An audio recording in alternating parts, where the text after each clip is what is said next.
Pour ce qui est de cette expo, je suis invité à présenter une pièce qui s'appelle Service gagnant, toujours dans cette même lancée de recherche que j'avais entamé ici à la Galerie Célébéon quand j'étais en résidence. Il s'appelait Balle de Masse. Donc c'est une réflexion, c'est aussi une recherche que je suis en train de mener au niveau de l'architecture de Dakar en utilisant comme métaphore principale le tennis. C'est vraiment un honneur d'être là, de faire le montage des différentes pièces que je présente et nous invitons tout le monde à venir découvrir ce travail, découvrir aussi l'évolution de cette recherche sur l'architecture de Dakar.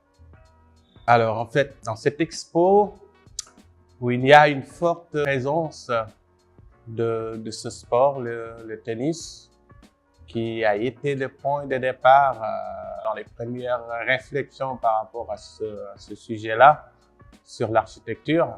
Certainement, les gens vont se poser la question, pourquoi utiliser le tennis ou bien pourquoi travailler avec ce sport qui a un statut bourgeois, si je peux le dire comme ça.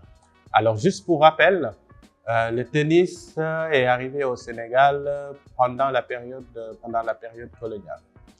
Et pendant cette période-là, il y avait quelques terrains de tennis qui étaient vraiment réservés aux hommes blancs qui pratiquaient ce sport-là, et que tout autour du terrain, derrière les grillages et tout, il y avait l'autre partie de la population, c'est-à-dire les indigènes.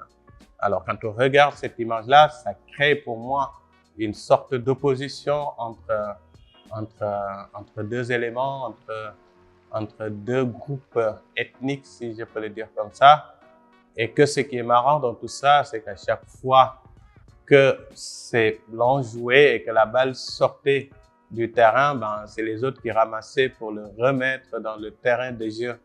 Donc, ce jeu de va-et-vient entre cette balle qui quitte le terrain et qui revient, je vois ça, ou je l'observe aussi au niveau de l'architecture de Dakar, où on sent, ou même on voit une certaine confrontation entre les bâtiments coloniaux qui ont été construits et les formes de construction que j'appelle architecture indigène.